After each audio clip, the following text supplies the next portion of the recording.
than the other issues. So the first issue that everybody asks about is, why is there so much confusion and understanding when the month begins and when it ends? Why can't we all agree upon one particular date and the world would be a simpler place?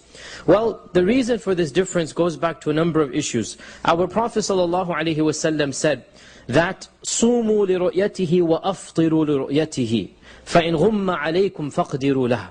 That fast when you see the moon, and break your fast when you see the moon. And if it is cloudy, then اقدروا له, which means complete the days to 30. So what this means is that we began the fast of the month by one of two methods. Number one, you see the moon on the night of the 29th. Number two, if you don't see the moon, or if it is cloudy, then you continue to 30, and then the next day will be the first of the month. And the scholars have differed, and we don't have to get into the difference. Does it require one or two witnesses?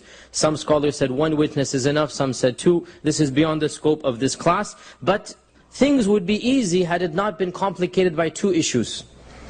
The hadith is pretty simple, but it's complicated by two issues. The first issue, what if somebody sees the moon in a locality that is not your locality?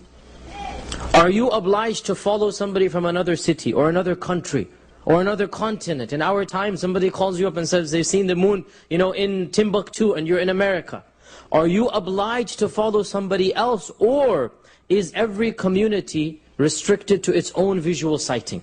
This is the first difference of opinion, and this difference of opinion goes back to the earliest of times.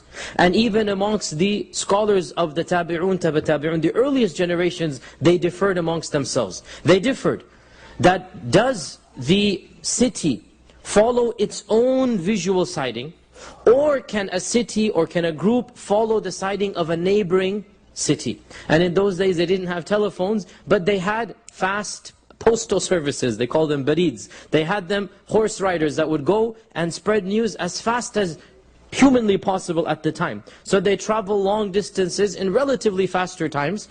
They would have horses that would go, and there would be fresh horses waiting for them, change horses, continue riding, and the moon and the news would be spread faster than the average person could travel. So the question arises, are you restricted to your own, or do you follow the local or international sightings? Scholars of the past differed. Some of them said that the ummah should follow one sighting to the greatest extent possible. And others said no, every locality, or in Arabic is matla', and matla' means every segment of the earth that has its own moon sighting, right? Because everybody knew, even back then they knew, that if you look at the latitudes of the earth, every latitude, every segment of the earth has its own moon sighting. So they said only the Muslims living in the same latitude, that would be those who are required to follow the same moon sighting.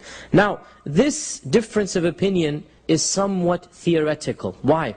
Because since the earliest of times, the ummah has never been united over one Eid. The Muslims in China could never have learnt about the moon sighting from the Muslims of Andalus and vice versa. There was simply no means of communication. For over 13 centuries or 12 centuries, the Muslims have never been united over the beginning and ending of the Eid, and this has never caused any problems. One of the reasons why it hasn't caused problems is because every governorship, every principality, every small political entity, the governor or the khalifa or whatever would announce, and the whole portion of that world would follow along. And this has been the case, as we said, historically for the last 12 centuries, before the coming of the modern era and before the breaking up of the ummah into the modern nation states. So the fact of the matter is that those who are calling for a unified sighting, it has never existed in the history of the ummah. And as I said, think about it. The Muslims of Andalus and the Muslims of China, do you really think that there could be a visual sighting that everybody would follow? And in fact, there are authentic narrations in Sahih Muslim that clearly shows that even in the time of the Sahaba, they understood that there would be different moon sightings for different areas. And there is a famous tradition, which is the tradition of Quraib, who was a freed slave. He traveled from Damascus. Muawiyah was in Damascus. He traveled from Damascus to Medina. And Ibn Abbas asked him, maybe if we can close the door, because there's... Ibn Abbas asked him, when did you guys start fasting? So they said, we saw the moon and started fasting. We saw the moon Sunday night, we started fasting Monday. So Ibn Abbas said, as for us, we didn't see the moon and we started fasting Tuesday. In Damascus, they started Monday. In Medina, they started Tuesday. And Ibn Abbas said, and we're not going to change what our Prophet ﷺ told us, because he's the one who told us, fast when you see the moon, and break your fast when you see the moon. And if you don't see it, complete 30 days. We completed 30, you guys completed 29, and this was the way it was. And both of these are basically living Sahaba. Muawiyah is in Damascus, Ibn Abbas is in Medina, and they're not saying, how can the ummah be divided? Neither did Ibn Abbas say, oh, we should change again, maybe we should make up one extra day. No. They understood that Damascus has its own sighting, Medina has its own sighting, and no big deal whatsoever. Now, of course, in our times, the issue is complicated, because Quraib came to Ibn Abbas maybe 2 weeks after the beginning of the month. Ibn Abbas did not get this information the first night of the month. He got it in the middle of the month. And therefore, there's not much he can do other than to say maybe make up a day. In our times, we don't have that problem. Immediately, instantaneously, the internet tells us that the moon has been spotted in such and such a country.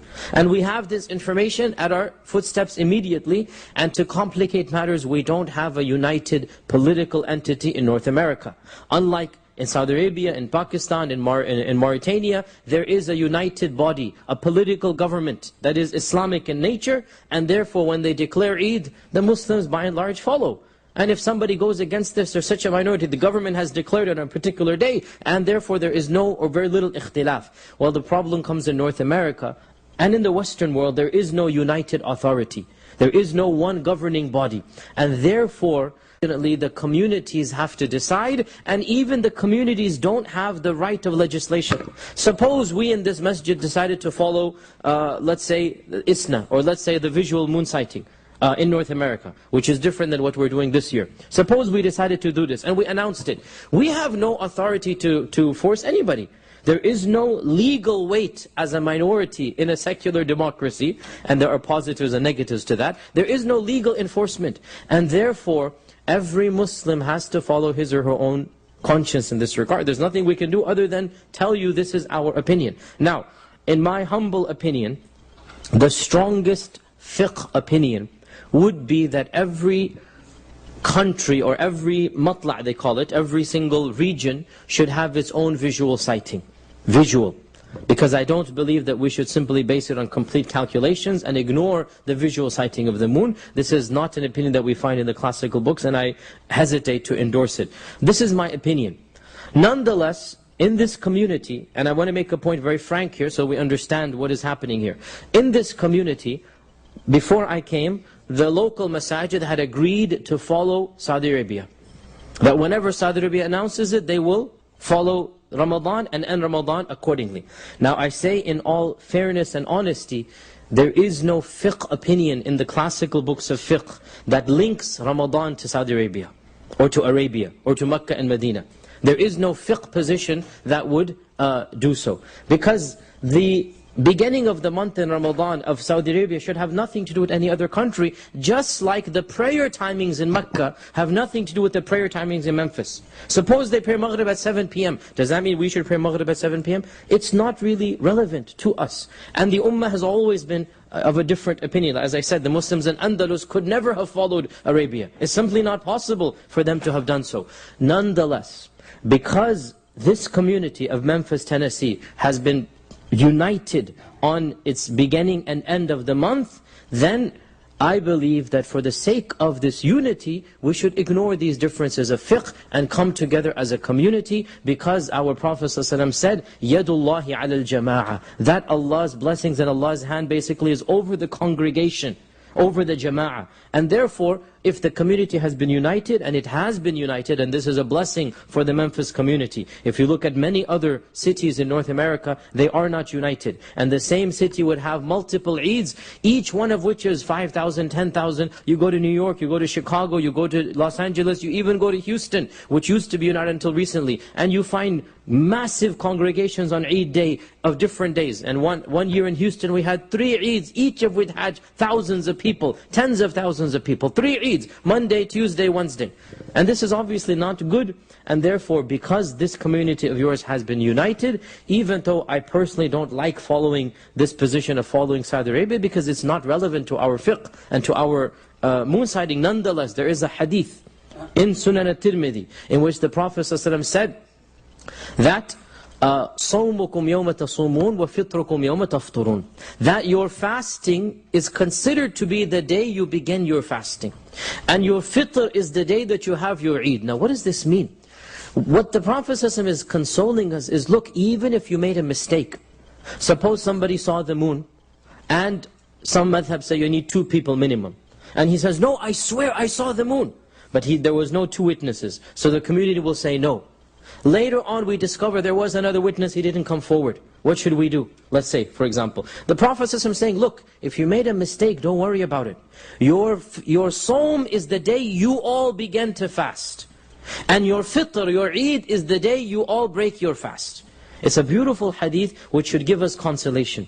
That even if there's a mistake in this regard, inshallah Allah will overlook it, and the fact that the community has come together and they are fasting together and breaking their fast together, inshallah this is great.